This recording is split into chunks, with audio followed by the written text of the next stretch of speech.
दोस्तों एक बार फिर आपका स्वागत है हमारे YouTube चैनल यूथ फिटनेस में। आज हम बात करने वाले हैं फीमेल ब्यूटी हार्मोन्स के बारे में, जो कि एस्ट्रोजन के नाम से जाना जाता है। ठीक है, तो बहुत सी जो फीमेल्स होती हैं उनके जो यंग एज जैसे ही स्टार्ट होती है तो उनमें कुछ बदलाव आना स्टार्ट हो जाते हैं, जिससे उनकी खूबसूरती बहुत ज़्यादा बढ़ती है। ठीक है, तो वो हार्मोन किस तरह से काम करता है, ठीक है, उसकी कमी की वजह क्या हो सकती है, आज उसके बारे में हम जानेंगे। ठीक है, अगर आप खूबसूरत नहीं है तो आपको ज़रूर देखना चाहिए कि आप किस तरह से अपनी खूबसूरती को बढ़ा सकते हैं। ठीक है, बात करते हैं नीरज कुंवर जी से। तो सर, जैसे आपने पूछा कि आजकल एक बहुत ज़्यादा प्रचलन में चीज़ चल रही है कि जो फीमेल्स हैं, और हम देख भी रहे होंगे कि फीमेल्स में जो उनकी खूबसूरती का पैरामीटर्स है, यानी कि उनकी जो बॉडी स्ट्रक्चर है, ठीक है, तो आप देख रहे होंगे कि जो यूरोपियंस कंट्रीज़ में उनमें फ़ीमेल में देखना बॉडी स्ट्रक्चर काफ़ी बड़ा बड़ा दिख रहा है। ठीक है, तो कुछ लड़कियां पतली रह जाती हैं, कुछ हेल्दी होती हैं। तो रीजंस क्या है बेसिकली कि कोई लड़की की प्रॉपर बॉडी डेवलपमेंट हो रही है, किसी लड़की की प्रॉपर डेवलपमेंट नहीं हो रही है। तो देखो, मैं पहले वीडियो में बता चुका था, फीमेल हार्मोन जैसे मेल हार्मोन्स होता है टेस्टोस्टेरोन, वैसे फीमेल एक हार्मोन्स होता है एस्ट्रोजन। ठीक है, एस्ट्रोजन और प्रोजेस्टेरोन फीमेल हार्मोन्स हैं। जैसे मेल्स की बॉडी की ग्रोथ के लिए टेस्टोस्टेरोन चाहिए, वैसे फीमेल की बॉडी ग्रोथ के लिए एस्ट्रोजन का बहुत ज़्यादा अच्छा होना बहुत ज़रूरी है। ठीक है, एस्ट्रोजन को जो कहते हैं वो ब्यूटी हार्मोन्स भी कहते हैं, यानी जैसे मेल्स में जो बॉडी स्ट्रक्चर डिफाइन करता है वो टेस्टोस्टेरोन करता है, वैसे फीमेल की बॉडी कितनी सुंदर होगी ये डिफाइन करेगा एस्ट्रोजन लेवल। क्या है एस्ट्रोजन, इसके बारे में ज़रा जान लेते हैं।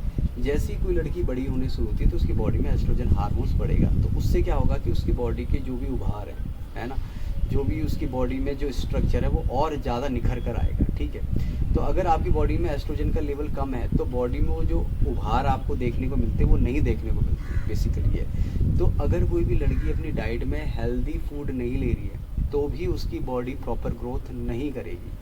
ठीक है, अब दूसरी बात आप देखेंगे कि आजकल आपको देखने को मिल रहा होगा कि यूरोपियन कंट्रीज़ में बहुत बड़े बड़े बट हैं या बड़े बड़े बूब्स जो फीमेल्स में आ रहे हैं, वो आखिर कैसे आ रहे हैं। ठीक है, तो वो आप उनको देख के कभी अपनी बॉडी का कंपेयर ना करें, क्योंकि हमको लगता है हमको बॉडी डिस्मॉर्फिया की बड़ी दिक्कत होती है। फीमेल्स में भी काफ़ी बॉडी डिस्मॉर्फिया होता है कि यार मेरे बॉडी में इतना ज़्यादा उभार नहीं है जबकि उनका ज़्यादा है।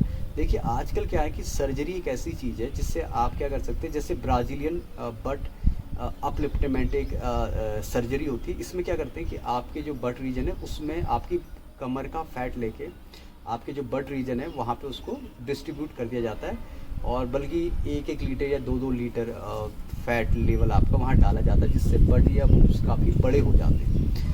या आप सिलिकन की भी मदद ले सकते हैं, क्योंकि जो कॉस्मेटिक सर्जन है वो सिलिकन डाल देते हैं। जैसे जैसे आपकी उम्र बढ़ेगी तो आपकी बॉडी में एस्ट्रोजन लेवल कम होते जाएगा, तो आपकी ये जो चीज़ है बॉडी जो होगी वो श्रिंक होनी शुरू हो जाएगी। फीमेल की बॉडी क्या होनी शुरू हो जाती है, श्रिंक होनी शुरू हो जाती है। तो वो लोग क्या करते हैं अपनी बॉडी में, जैसे लिप्स हैं, जैसे यंग एज में कोई होगी तो यंग एज में तो उसके लिप्स बड़े होने चाहिए, बट जैसे जैसे आपकी बॉडी में एस्ट्रोजन लेवल आप मीनोपॉज में जाने लगते हैं, ठीक है, जो आपकी मेंस्ट्रुअल साइकिल है, तो जैसे जैसे एज बढ़ेगी आपकी बॉडी में एस्ट्रोजन लेवल कम होता है, तो आपकी स्किन जो होगी वो स्किन में भी झुर्रियाँ पड़ने लगेगी, आपके लिप्स भी श्रिंक होने लगेंगे, आपके बूब्स और आपके बट भी श्रिंक होने लगेंगे एज के साथ, क्योंकि उसमें जो मेन काम कर रहा था एस्ट्रोजन, और उम्र के साथ एस्ट्रोजन बनना भी फीमेल में क्या हो जाता है, कम होता है। जैसे मेल्स में टेस्टोस्टेरोन बनना डाउन होता है, वैसे फीमेल में एस्ट्रोजन लेवल भी बनना डाउन हो जाता है। तो वो लोग क्या करते हैं कि सिलिकन जो होता है, सिलिकन जेल होता है, वो लिप्स में भर के लिप्स को उभारते हैं, और अगर आपके चेहरे पे झुर्रियाँ पड़ रही हैं तो स्किन के नीचे सिलिकन के इंजेक्शन लगा के उसको टोन करते हैं। ठीक है, और बल्कि बूब्स में भी और बड्स में भी इन चीज़ों का यूज़ किया जाता है, जिससे आपकी उम्र भी ज़्यादा हो जाए तब भी आपके उभार ज़्यादा दिखे।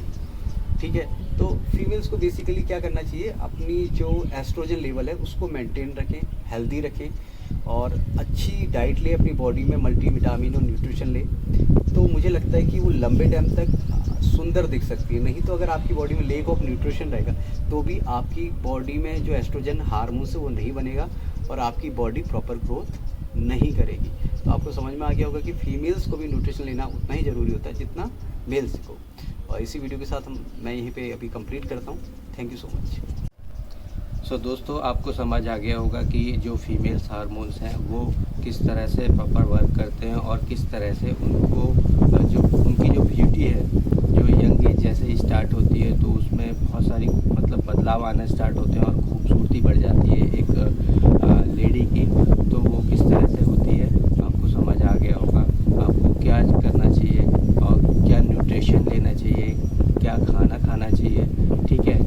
वजह से आपको ये सारी चीज़ें अवेलेबल हो जाती हैं, जिससे आपकी खूबसूरती बहुत ज़्यादा बढ़ जाती है दूसरों के कंपैरिजन। तो इसी तरह की इंटरेस्टिंग वीडियो के लिए हमें ज़रूर सब्सक्राइब करें। कमेंट में बताएं कि आपको अगर कोई और नॉलेज चाहिए, ठीक है, दूसरों को शेयर करें, लाइक करें। Thank you so much.